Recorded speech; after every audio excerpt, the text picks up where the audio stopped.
Hello बच्चों, आज हम पढ़ेंगे पाठ 11। पाठ का नाम है हमारा महामानव।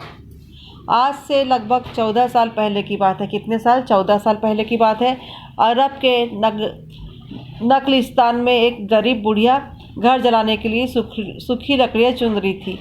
बुढ़िया क्या कर रही थी? घर में जलाने के लिए सूखी लकड़ियाँ चुन रही थी। बहुत सी लकड़ियाँ इकट्ठी हो जाने पर उसने एक गट्ठा बना लिया था। अपन क्या करते, बहुत सारी लकड़ियाँ होने के बाद एक गट्ठा बना लेते ना, वैसे उसने गट्ठा बना लिया था। गट्ठा काफ़ी वजनी था, गट्ठा बहुत भारी था।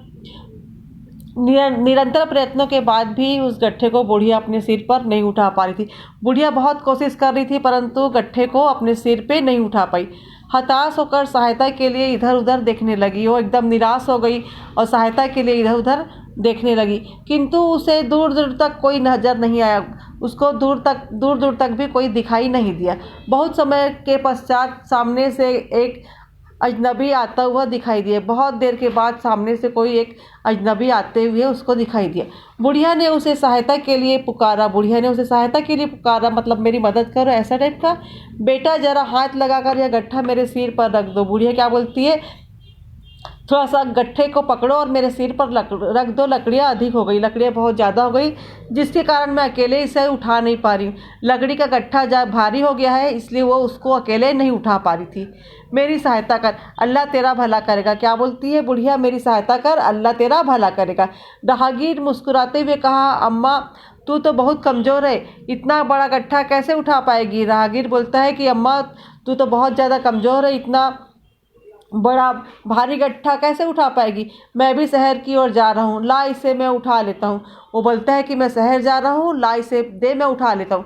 बुढ़िया के बार बार मना करने पर भी राहगीर ने लकड़ियों का गट्ठा अपने कंधे पर उठा लिया। बुढ़िया मना कर रही थी परंतु वो जो राहगीर था उसने अपने कंधे पे गट्ठा उठा लिया और बुढ़िया के साथ साथ चलने लगा। गट्ठा उठाने के बाद क्या करता है, राहगीर बुढ़िया के साथ साथ चलने लगता है। बुढ़िया उसे दुआएं देने लगी, बेटा अल्लाह तुझे इस उपकार का फल अवश्य देगा। बुढ़िया क्या करी, उसे दुआएं देने लगी। कोई भी अपना जैसे काम करता है तो अपन उसको आशीर्वाद देते, दुआ देते, उसी प्रकार बुढ़िया भी उसे दुआ देने लगी कि अल्लाह तुझे इस उपकार का फल अवश्य देगा। राहगीर ने विनम्रता से कहा, अम्मा इसमें उपकार की क्या बात है? राहगीर बोलता है, अम्मा इसमें उपकार की क्या बात है? यह तो हमारा मानवीय कर्तव्य है कि हम बूढ़े, कमज़ोर और लाचार लोगों की सहायता करें। कभी भी बूढ़े रहे, कमज़ोर रहे, लाचार रहे, उनकी हमको सहायता करना चाहिए। कर्तव्य को उपकार कहकर मुझे शर्मिंदा मत करो। वो बोलता है कि कर्तव्य को उपकार कहकर मुझे शर्मिंदा मत करो। राहगीर की बातें सुनकर बुढ़िया गदगद हो उठी। उसने ममता भरे स्वर में कहा, तुम बहुत भले आदमी हो। क्या बोलती है? तुम बहुत भले आदमी हो, तुम्हारे विचार कितने अच्छे हैं। बेटा तुम इस शहर के रहने वाले नहीं लगते, क्या कहीं बाहर से आए हो? राहगीर उत्तर देता है, हाँ अम्मा अभी कुछ दिन पहले ही इस शहर में आया हूँ। क्या बोलता है कि मैं कुछ दिन पहले ही इस शहर में आया हूँ।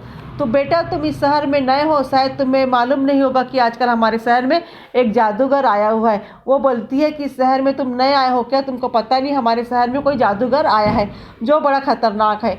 लोग कहते हैं उसने यहाँ के बहुत से लोगों को अपने कब्जे में कर लिया है। तुम बड़े भले और दयावान व्यक्ति हो, इसलिए मैं तुम्हें सचेत कर रही हूँ, उस जादूगर से बचकर रहना, कहीं वह तुम्हें भी अपना गुलाम न बना ले। फिर अम्मा क्या तूने उसे देखा है? वो बोलता है, अम्मा क्या तुमने उसे देखा है? तो राहगीर ने विनम्रतापूर्वक उस बुढ़िया से पूछा। बुढ़िया ने कहा, नहीं मैंने उसे नहीं देखा, लेकिन लोगों से उसके बारे में बहुत सुना है। बुढ़िया अपनी धुन में कहती चली जा रही थी, जानते हो उस जादूगर का क्या नाम क्या है? राहगीर ने कहा, नहीं मुझे तो नहीं मालूम।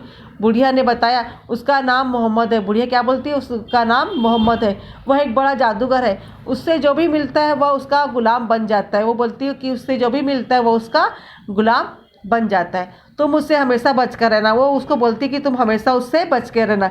राहगीर शांत मन से ही उसकी बातें सुनता रहा। इस तरह बातें करते करते दोनों शहर तक आ गए थे। बातें करते करते वो शहर तक आ पहुँचे थे। शहर में चारों ओर बड़ी चहल पहल थी। राहगीर अपने कंधे पर लकड़ी का गट्ठा उठाए चुपचाप उस बुढ़िया के साथ चल रहा था। रास्ता चलने वाले अचरज में डूबे, कभी उस बुढ़िया को तो कभी उस राहगीर को। रास्ते में चलने वाले दोनों को एकदम से देखने लगे आश्चर्य से। चलते चलते एक मोड़ पर बुढ़िया का घर आ गया। बुढ़िया ने कहा, बस वो सामने वाला ही मेरा मकान है। बुढ़िया उसको बता रही कि सामने वाला ही मेरा मकान है। राहगीर ने मकान के सामने लकड़ी का गट्ठा उतार दिया और बुढ़िया से जाने की अनुमति मांगी। बुढ़िया ने उस सहायता करने वाले दयालु राहगीर को ढेर सारी दुआएं देते हुए कहा कि मैं भी कितनी मूर्ख हूँ, इतना लंबा रास्ता तय कर लिया, सारी बातें कर ली, लेकिन अब तक तुम्हारा नाम ही नहीं पूछा। वो बोलती है कि सब चीज़ मैंने कर ली, लेकिन मैं अभी तक तुम्हारा नाम नहीं पूछ पाई। बेटा जाते जाते अपना नाम बताते जाओ। राहगीर ने मुस्कुराते हुए कहा, रहने दो अम्मा, मेरा नाम जानकर क्या करोगी। राहगीर हंसते हुए बोलता है कि रहने दो अम्मा, मेरा नाम जानकर तुम क्या करोगी, मेरा नाम सुनकर तेरा विश्वास टूट जाएगा। बुढ़िया ने हट करते हुए कहा, नहीं, तुम्हें अपना नाम बतलाना ही पड़ेगा। बुढ़िया के बहुत आग्रह करने पर राहगीर ने कहा, तो सुन, मेरा ही नाम मोहम्मद है। फिर वो बताता है कि मेरा ही नाम मोहम्मद है, मैं वही आदमी हूँ जिसे तू जादूगर, निर्दयी और न जाने क्या क्या समझती है। वो बोलता है कि मैं वही जादूगर हूँ जिसे तुम निर्दयी, जादूगर और पता नहीं क्या क्या समझती हो। इतना सुनते ही बुढ़िया अवाक रह गई। उसकी समझ में नहीं आ रहा था कि यह सब क्या हो गया। जिसे वो क्या समझती थी वो क्या निकला। लज्जा से उसका मस्तक झुक गया, मतलब शर्म से वो ये हो गई। वह राहगीर से क्षमा याचना करने लगी। राहगीर ने उसे सांत्वना देते हुए कहा, अम्मा, अज्ञातवश कहीं बातों पर लज्जित होने की आवश्यकता नहीं। अल्लाह बहुत बड़ा है, उस पर विश्वास कर। क्या बोलता है? अल्लाह बहुत बड़ा है, उस पर विश्वास कर, वो ही क्षमा करने वाला है, वह बड़ा रहमदिल है, सबका पालने वाला है, उस पर भरोसा रख। इतना कहते हुए राहगीर आगे बढ़ गया।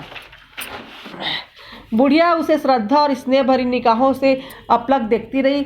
उसे क्या मालूम था कि उसकी सहायता करने वाला और कोई नहीं, स्वयं इस्लाम धर्म के प्रवर्तक हजरत मोहम्मद थे। उसकी सहायता करने वाले कौन थे?